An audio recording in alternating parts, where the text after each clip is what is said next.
नमस्कार, आप देख रहे हैं एमपी न्यूज। आपके साथ मैं हूं नम्रता बुंदीला। एमपी न्यूज के खास कार्यक्रम में आपका स्वागत है।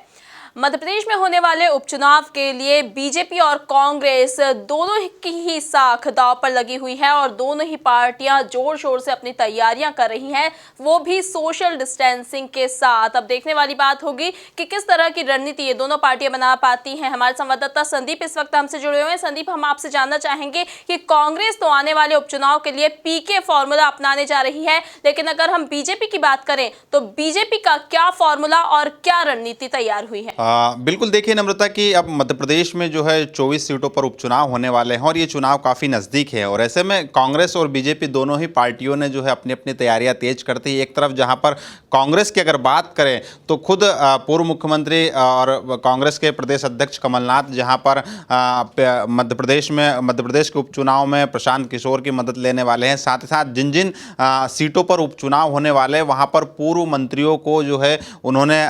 जिम्मेदारियाँ भी सौंपी हैं। तो कुल मिलाकर यहाँ पर अगर देखें तो फिलहाल जो है कांग्रेस ने अपनी तैयारियां तेज कर दी और ये माना जा रहा है कि कांग्रेस जो है उपचुनाव में जो कर्ज माफ़ी का जो बड़ा मुद्दा था, जो कर्ज माफ़ किए थे किसानों को और जो योजनाएं की गई थी कमलनाथ सरकार के दौरान, जो जनहितैषी फैसले लिए गए थे, चाहे वो 100 यूनिट तक 100 रुपये बिजली बिल की बात की जाए, चाहे कर्ज माफ़ी की बात की जाए, कन्यादान योजना की बात की जाए या फिर दूसरे अन्य मुद्दों की बात की जाए, तो तमाम जो फैसले लिए गए थे 15 महीने की सरकार के दौरान जो कमलनाथ की सरकार ने, तो उन जो फैसलों को जो है जनता के सामने पूरी तरीके से ले जाने की कोशिश की जा रही है। साथ ही साथ अगर बात करें भारतीय जनता पार्टी की, तो भारतीय जनता पार्टी भी जो है अपनी रणनीति उसने भी तेज कर दी है और इस बार अगर बात करें तो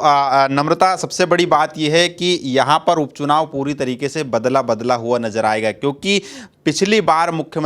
पूर्व मुख्यमंत्री कमलनाथ के साथ ज्योतिरादित्य सिंधिया कांग्रेस के फायर ब्रांड नेता कहे जाते थे और वो कांग्रेस के साथ में थे और मध्य प्रदेश में कांग्रेस की सरकार बनाने में भी सिंधिया ने अहम भूमिका निभाई थी। लेकिन इस बार वही सिंधिया जो कि शिवराज को 15 साल के बाद जो है सत्ता से बेदखल करने वाले थे,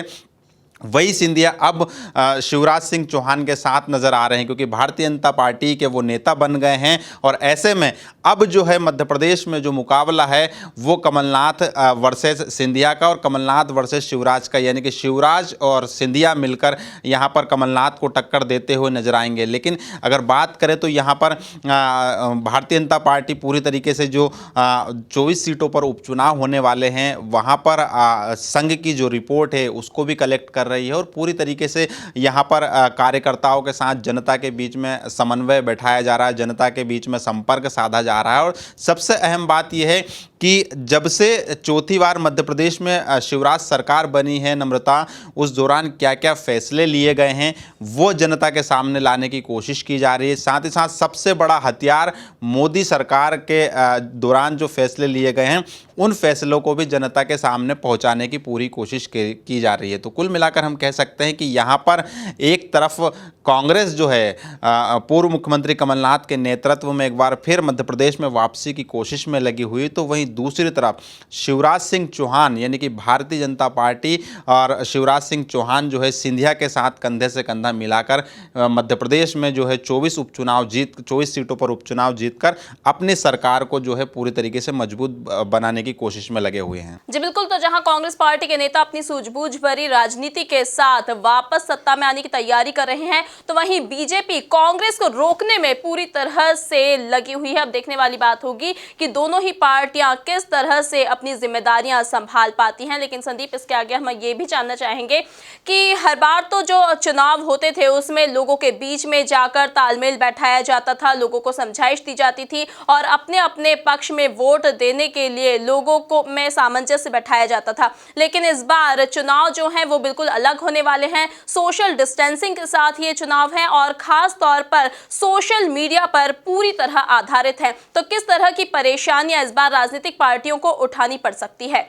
बिल्कुल, देखिए नम्रता कि जब भी चुनाव आता है तो जनता के जहन में सबसे पहले बात ये आती है कि चुनाव में सभाएं होंगी, रैलियां होंगी। लेकिन इस बार के जो चुनाव होंगे वो मध्य प्रदेश ही नहीं बल्कि अगर बात करें बिहार में या देश में कहीं भी चुनाव होंगे तो वो चुनाव पूरी तरीके से बदले से नजर आएंगे। और मध्य प्रदेश की बात करें तो इस बार मध्य प्रदेश के जो उपचुनाव होंगे उनमें ना तो रैलियों का शोर सुनाई देगा, ना ही जनता या ना ही जनसभाएं देखने को मिलेगी, क्योंकि इस बार का चुनाव क्योंकि कोरोना काल में हो रहा है, कोरोना संकट है, लॉकडाउन है, सोशल डिस्टेंसिंग का पालन भी करना है, मास्क भी पहनना है। तो ऐसे में कहीं ना कहीं अब जो है चुनाव वर्चुअल होते हुए नजर आ रहे हैं। और ऐसे में यहाँ पर पूरी तरीके से जो नित नए जो लॉकडाउन के दौरान जो एप्लीकेशन मार्केट में आए हैं और जो पुराने जो एप्लीकेशन चल रहे हैं उनके द्वारा जो है कार्यकर्ताओं से संपर्क किया जा रहा है। सोशल मीडिया के सहारे पूरा चुनाव लड़ते हुए नजर आ रहा है, क्योंकि यहाँ पर अगर देखा जाए तो चुनाव का प्रचार तो होगा, नेता घर से बाहर तो निकलेंगे ही, लेकिन वो जो पुराने दौर में जो चुनाव हुआ करता था नम्रता, बड़ी बड़ी रैलियां हुआ करती थी, हजारों लाखों की संख्या में भीड़ जुटा करती थी, वैसा इस बार नहीं देखने को मिलेगा, क्योंकि पूरी तरीके से सोशल डिस्टेंसिंग का पालन करना है और मध्य प्रदेश को कोरोना से बचाना है। तो कहीं ना कहीं यहाँ पर सोशल मीडिया का भरपूर सहारा लिया जाएगा। और इसी कड़ी में बीजेपी और कांग्रेस दोनों ही पार्टियों ने जो है अपनी अपनी तैयारियां कर दी। यहाँ तक कि अगर बात करें भारतीय जनता पार्टी की जो रणनीति है सोशल मीडिया के मामले में सबसे तेज नज़र होती हुई दिखाई दे रही, क्योंकि बीजेपी ने अपना जो है IT सेल का जो है वॉर रूम पूरी तरीके से तैयार कर दिया। और यहाँ पर हर दिन जो शिवराज सरकार में जो चौथी बार में जो फैसले लिए गए उन फैसले को जो है वीडियो बनाकर हर दिन जो है सोशल मीडिया की जो टीम है वो हर दिन 5 से 6 वीडियो वायरल कर रही है। साथ ही साथ अगर बात करें नम्रता तो खुद भारतीय जनता पार्टी के जो प्रदेश अध्यक्ष है VD शर्मा, वो अभी तक जो है करीब 4 लाख लोगों से संवाद कर चुके हैं जो वीडियो कॉन्फ्रेंसिंग के द्वारा जो है नए एप्लीकेशन के द्वारा। तो कुल मिलाकर हम कह सकते हैं कि जो तमाम तरह के जो जिले है, जिन जिलों में जो विधानसभा सीट आ रही है, यानी कि 24 विधानसभा सीट है, यहाँ पर भारतीय जनता पार्टी की सीधी रणनीति है इन क्षेत्रों की, इन विधानसभा क्षेत्रों की जनता के बीच में फोकस किया जाए, उनके बीच में भारतीय जनता पार्टी के कामों को लेकर जाया जाए, सोशल मीडिया के द्वारा बार बार प्रमोशन किया जाए। तो कुल मिलाकर अगर देखें तो सबसे बड़ा हथियार यहाँ पर बीजेपी और कांग्रेस के लिए जो है सोशल मीडिया है। नए तरीके क्रिएट किए जा रहे हैं, कैसे चुनाव जीता जाए, सोशल मीडिया के द्वारा कैसे जनता का दिल जीता जाए, कैसे अपनी योजनाओं का बखान किया जाए। तो कुल मिलाकर हम कह सकते हैं कि यहाँ पर जो है इस बार जो है सत्ता की चाबी जो है वो तय करने में अहम भूमिका निभाएगा तो सोशल मीडिया ही निभाएगा। जी बिल्कुल, इस बार बिल्कुल चुनाव में आने वाले उपचुनाव में बिल्कुल अलग नज़ारा देखने को मिलेगा। कोरोना वायरस के चलते जो सोशल डिस्टेंसिंग इस वक्त लोगों में बनी हुई है, वो उम्मीद है कि आने वाले उपचुनाव के दौरान भी इसी तरह से बनी रहेगी। और देखने वाली बात होगी कि इस बार बिन सिंधिया कैसे पार लगेगी कांग्रेस की नैया, और दूसरी तरफ ये भी देखने वाली बात होगी कि सिंधिया इस बार कैसे बनेंगे बीजेपी के खवैया। ताज़ा तरीन खबरों के लिए आप बने रहिए हमारे साथ, देखते रहिए MP न्यूज़। नमस्कार।